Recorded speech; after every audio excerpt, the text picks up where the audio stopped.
Hello good morning बच्चों। तो मैं चंदन साहू आप सभी का फिजिक्स की ऑनलाइन क्लास में आपकी स्वागत है।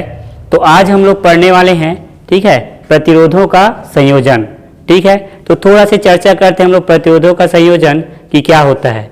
एक्चुअली में होता क्या है कि हमारे पास अगर बहुत सारे प्रतिरोध हैं और हमको कहीं पे धारा को क्या करना है, कम ले जाना है, या किसी परिपथ में धारा को हमको ज़्यादा ले जाना है, तो उस स्थिति में प्रतिरोधों को अलग अलग क्रम में क्या किया जाता है, संयोजित किया जाता है। तो इस आधार पे जो आपके प्रतिरोधों का जो संयोजन है मेनली जो है 3 प्रकार की होती है। कितने प्रकार की होती है? मेनली 3 प्रकार की होती है, जिसमें हम लोग पहले पढ़ेंगे श्रेणी क्रम संयोजन, ठीक है, और सेकंड पढ़ेंगे कौन सा, समांतर क्रम संयोजन, और तीसरा पढ़ेंगे कौन सा पढ़ेंगे हम लोग, मिश्रित क्रम। तीसरा कौन सा है, मिश्रित क्रम। ठीक है, तो इस प्रकार से 3 क्रम में हम लोग पढ़ेंगे, जिसमें से अभी हम लोग डिस्कस करें कौन सा, श्रेणी क्रम संयोजन। ठीक है, तो श्रेणी क्रम संयोजन को पढ़ते हैं हम लोग, आगे चलते हैं। तो देखिए श्रेणी क्रम संयोजन क्या होता है। ठीक है, तो मान लेते हैं हमारे पास कितने प्रतिरोध है, 3 प्रतिरोध है। 3 प्रतिरोधों को अगर हमारे पास इस तरह से संयोजन होता है तो ये श्रेणी क्रम संयोजन है। अच्छा, श्रेणी क्रम संयोजन में करते क्या है, तो आपको पता है कि ये पहला प्रतिरोध है और ये पहले प्रतिरोध का कौन सा सिरा है, पहला सिरा।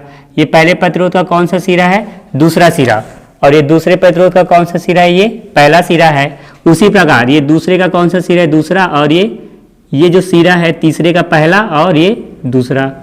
तो इस संयोजन में कैसे करते हैं, तो श्रेणी क्रम संयोजन में पहले सिरे के दूसरे सिरे को, ठीक है, दूसरे सिरे के पहले सिरे से, ठीक है, तथा दूसरे सिरे के दूसरे सिरे को तीसरे सिरे के पहले सिरे से, और इस प्रकार, ठीक है, इनके जो अंतिम जो सिरे हैं, है ना, उनको क्या कर दिया जाता है, बाह्य परिपथ से जोड़ दिया जाता है।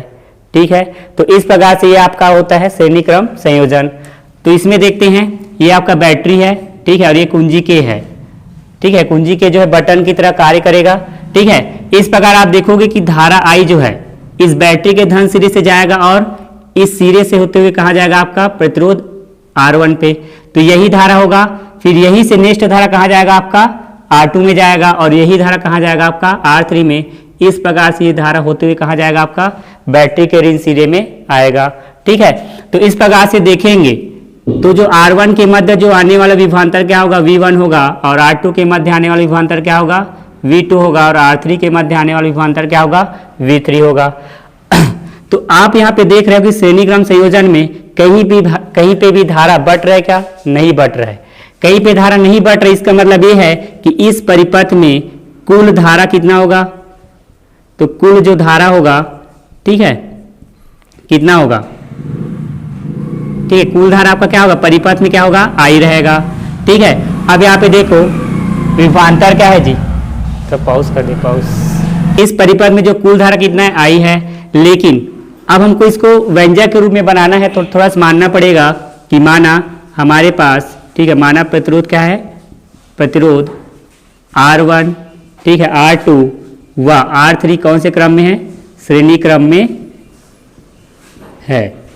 ठीक है, जिसमें प्रवाहित होने वाली धारा, ठीक है, जिसमें प्रवाहित होने वाली धारा क्या है,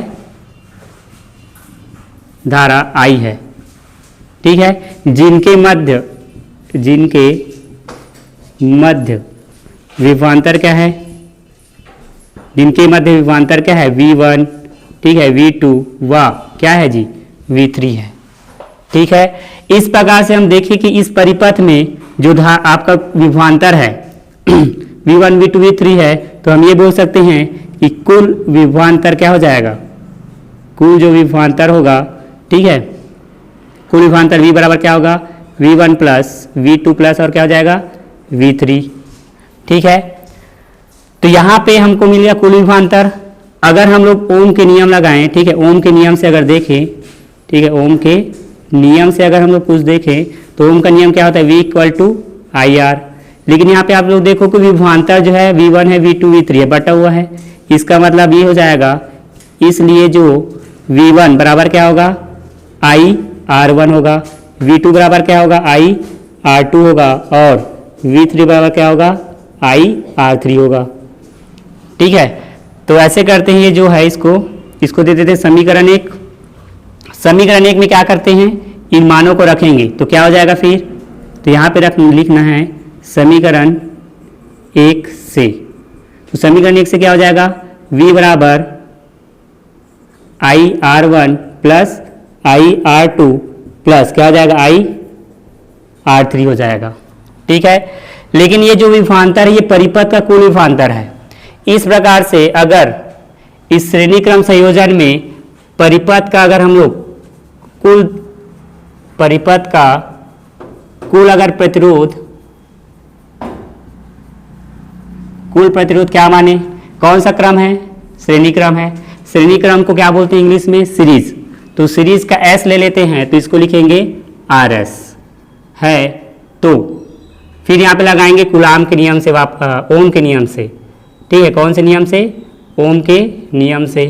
तो ओम के नियम से क्या होता है फिर वापस v equal to I R, लेकिन यहाँ पे आर क्या है हमारे पास एस। तो यहाँ से देखो इसको दे देते हैं समीकरण, ठीक है, कौन सा देंगे, ऐसे करते हैं, इसको समीकरण क्या दे देते हैं 3 और इसको दे देते हैं क्या 2। अब आपका देखो समीकरण 2 और समीकरण, गड़बड़ हो गया, ये रहेगा समीकरण 2 और ये क्या हो जाएगा समीकरण 3। ठीक है, तो अब यहाँ से समीकरण कहाँ से लेंगे, समीकरण 2 व 3 से। समीकरण 2 व कहाँ से, समीकरण 3 से। तो देखो इसका जो लेफ्ट साइड है और उसका लेफ्ट साइड क्या है जी, बराबर है। तो राइट साइड भी आपस में क्या हो जाएगा बराबर। तो आर एस बराबर क्या हो जाएगा I R one plus I R two plus क्या हो जाएगा आई आर थ्री। इसमें आप देखिए इसमें भी आई है और सभी में आई है जो कि प्लस में जुड़ा हुआ है। तो यहाँ से क्या हो जाएगा कॉमन निकालें तो आई बराबर क्या होगा R one plus R two plus क्या हो जाएगा आर थ्री। ठीक है, यहाँ से I into R S, I से आई क्या हो जाएगा कैंसिल हो जाएगा। तो क्या बचा आर एस बराबर R one plus R two plus क्या आ जाएगा आर थ्री। तो ये है आपका श्रेणी क्रम संयोजन के लिए क्या है छोटा सा व्यंजक है। ठीक है, अब इसको देख के हम लोग क्या समझे कि इस परिपथ का जो कुल प्रतिरोध है प्रत्येक प्रतिरोध के योगफल के क्या होता है बराबर होता है। क्या होता है बराबर होता है। तो इस प्रकार से ये जो श्रेणी क्रम संयोजन है क्या हुआ आज कंप्लीट हो गया। ठीक है, तो इसी तरह हम लोग कल पढ़ेंगे, कौन सा क्रम पढ़ेंगे कल, समांतर क्रम संयोजन पढ़ेंगे। धन्यवाद, लाइक करें, सब्सक्राइब करें और शेयर करें।